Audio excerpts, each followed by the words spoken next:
करने के साथ साथ आपके दिमाग की सोच की सीमा भी पूरी खोल देंगे। दोस्तों, आज हम आपको स्मार्ट टेक्नोलॉजी के प्रोडक्ट फैक्ट्री में बनते हुए दिखाएंगे।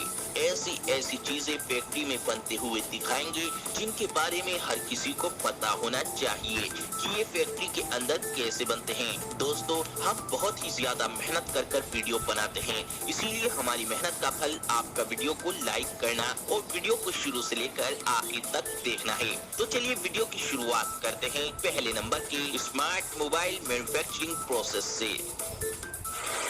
Smart mobile manufacturing process.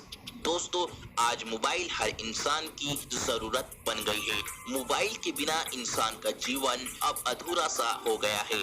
तो इसीलिए दोस्तों, जिस स्मार्टफोन को आप चलाते हो वो फैक्ट्री में कैसे बनता है वो भी जानते हैं आसान तरीके और सरल भाषा में, जिससे हर इंसान बिल्कुल अच्छे तरीके से समझ सके। दोस्तों, फैक्ट्री के अंदर मोबाइल बनाने के लिए सबसे पहले मोबाइल की बॉडी को तैयार किया जाता है।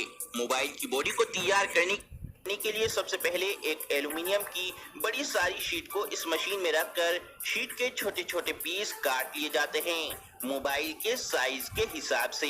फिर इन मोबाइल बॉडी पीस के कवर को जहां जहां से काटना होता है, जहां जहां से होल करने होते हैं और जहां जहां मोबाइल के पेंच लगाने होते हैं, वहां वहां पर से इस मशीन की मदद से मोबाइल के इस बॉडी कवर को काट लिया जाता है और छेद कर लिए जाते हैं।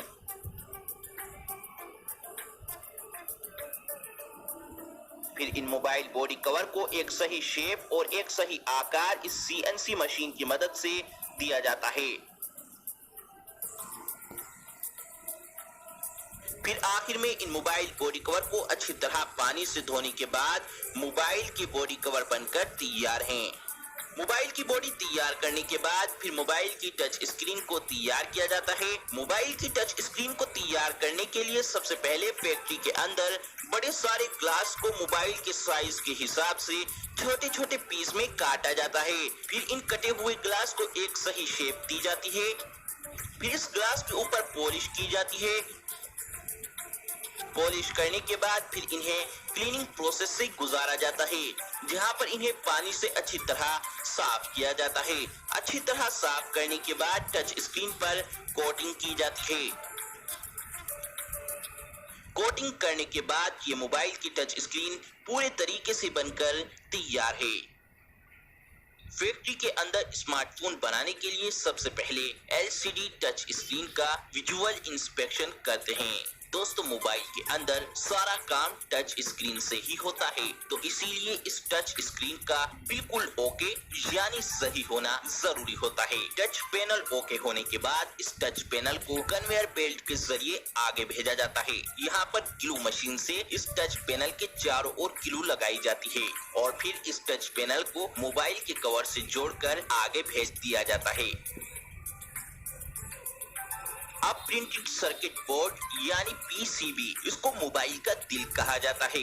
इसी पीसीबी के अंदर मोबाइल के सारे इलेक्ट्रिकल पार्ट जोड़े जाते हैं। सोल्डरिंग के दौरान इसका कोई भी पार्ट डैमेज ना हो, इसीलिए इस पर पेपर टेप लगाई जाती है। फिर इस पीसीबी पर फ्रंट कैमरा और बैक कैमरा को फिट किया जाता है। अब पीसीबी पर वाटर लेवल पेस्ट किया जाता है। ये एक व्हाइट स्टिकर होता है। अगर फोन पानी में गिरा होता है तो मोबाइल की सर्विस के वक्त पता चल जाता है कि ये मोबाइल पानी में गिरा है, क्योंकि पानी में मोबाइल गिरने के बाद इस स्टिकर का कलर रेड हो जाता है। और दोस्तों, ये है माइक, मोबाइल का काफी इम्पोर्टेंट पार्ट, जिससे आपके मोबाइल की आवाज दूसरे मोबाइल तक पहुंचती है। इस माइक को पीसीबी के बॉटम एंड पर लगाया जाता है और टॉप पर लगाया जाता है स्पीकर, और फिर इस पीसीबी में लगाया जाता है वाइब्रेटर। इसी वाइब्रेटर से ही मोबाइल की रिंगटोन में मजा आता है। और फिर एलसीडी और टच पैनल से इस पीसीबी को जोड़ा जाता है और मोबाइल के साइड में वॉल्यूम बटन और पावर बटन को फिक्स किया जाता है। अब मोबाइल की मिडिल हाउसिंग में वाईफाई और जीएसएम को फिट किया जाता है, ताकि हमारा फोन वाईफाई जोन में जाते ही हाई स्पीड इंटरनेट से जुड़ जाए। अब इस मिडिल हाउसिंग को सेमी असेंबल डिवाइस से जोड़ दिया जाता है।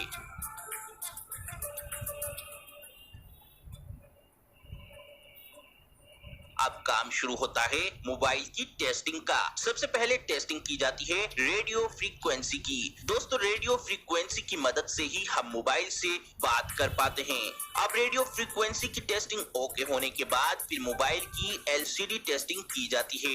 एलसीडी टेस्टिंग ओके होने के बाद मोबाइल की multi touch, mic, speaker, gravity sensor, front camera, back camera और फ्लैश लाइट, इन सब चीजों की अलग अलग टेस्टिंग की जाती है।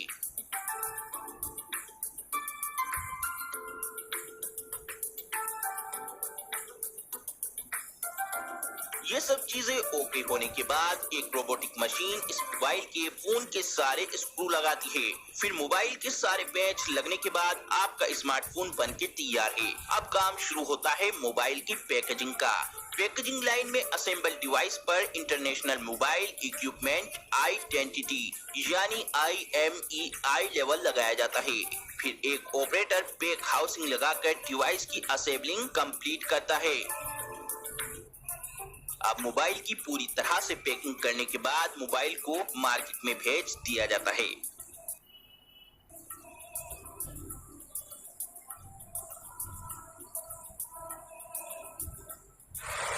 Mobile charger factory making.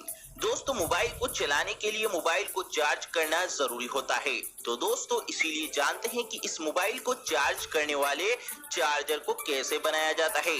दोस्तों, मोबाइल के चार्जर को बनाने के लिए सबसे पहले मोबाइल के चार्जर के कवर को बनाया जाता है। मोबाइल के चार्जर के कवर को बनाने के लिए इसके कच्चे रॉ मटेरियल, प्लास्टिक का दाना, HDPE और पॉलीमर, इसको इस मशीन में डाला जाता है,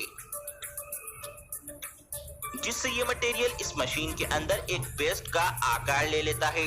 और इस मशीन के नीचे लगी एक मोल्डिंग मशीन जो इस पेस्ट को मोबाइल के चार्जर के कवर का शेप देकर बाहर निकालती रहती है। इस तरीके से पहले मोबाइल के प्लास्टिक चार्जर का कवर तैयार कर लिया जाता है। फिर इस चार्जर के कवर के अंदर करंट के लिए प्लग को लगाया जाता है।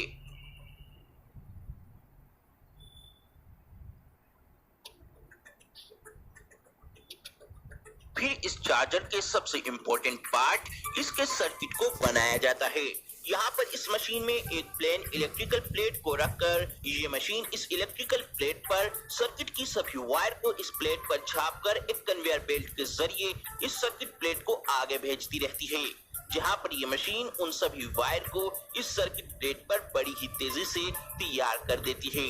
और फिर ये मशीन चार्जर के सर्किट को पूरी तरह तैयार करने के बाद एक कन्वेयर बेल्ट के जरिए आगे भेजती है। फिर इस सर्किट को चेक किया जाता है कि ये सर्किट बिल्कुल ओके है या नहीं। फिर इस सर्किट को तैयार करने के बाद इस सर्किट के अंदर कैपेसिटर और इनपुट आउटपुट को लगाया जाता है। इसी चीज से ही तो हमारा चार्जर मोबाइल को चार्ज कर पाता है। फिर इसके बाद इस सर्किट को एक कन्वेयर बेल्ट के जरिए आगे भेजा जाता है, जहां पर इस सर्किट में कुछ वर्कर USB पोर्ट के लिए सोल्डरिंग करते हैं। और फिर सबसे आखिर में इस सर्किट को मोबाइल चार्जर के कवर के अंदर फिट किया जाता है और फिर USB वायर को भी फिट कर दिया जाता है। और फिर इस चार्जर के अंदर इसके प्लग और पिन को भी फिट कर दिया जाता है। और फिर इसके बाद इस पूरी चार्जर की टेस्टिंग की जाती है कि सब ओके है या नहीं। सब ओके होने के बाद एक हाइड्रोलिक मशीन की मदद से इस चार्जर के ऊपर कंपनियां अपना अपना नेम और अपने अपने लोगों की मोहर लगा देती हैं। और सबसे आखिर में इस चार्जर को पैक करके मार्केट में भेज दिया जाता है।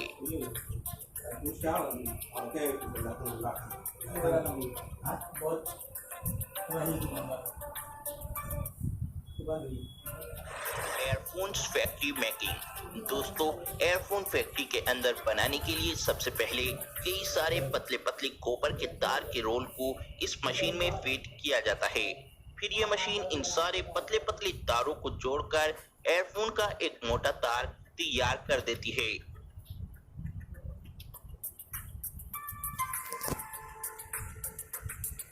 फिर इसके बाद एक वर्कर दूसरी मशीन की मदद से इस तार पर कपड़े की सिलाई करता है। इस तार के ऊपर कपड़े की सिलाई करने से एयरफोन की लाइफ लंबी बनती है। फिर एयरफोन के साइज को देखते हुए इन तारों को काट दिया जाता है, जो कि ये साइज एयरफोन के साइज का एकदम बिल्कुल परफेक्ट साइज होता है। अब एयरफोन के अंदर आवाज के लिए मैग्नेट का यूज किया जाता है। कई सारी मैग्नेट को एक कन्वेयर बेल्ट पर रखकर आगे भेजा जाता है, जहां पर ये मशीन हर एक एयरफोन के पीस के अंदर 2 मैग्नेट फिट कर देती है। फिर इसके बाद इस एयरफोन में मोबाइल के अंदर लगने वाले एयरफोन जैक को लगाया जाता है।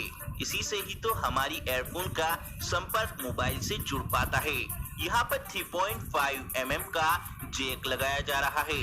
3.5 mm का जैक एयरफोन के अंदर लगने से फिर एयरफोन को किसी भी मोबाइल के अंदर लगाकर यूज किया जा सकता है। फिर इसके बाद इस एयरफोन के ऊपर एयरबड को इस तरीके से लगाया जाता है। इस रबड़ नुमा एयरबड की वजह से ही हमारे कान एक अच्छी आवाज सुन पाते हैं। फिर इसके बाद काम शुरू होता है इस एयरफोन को पैक करने का।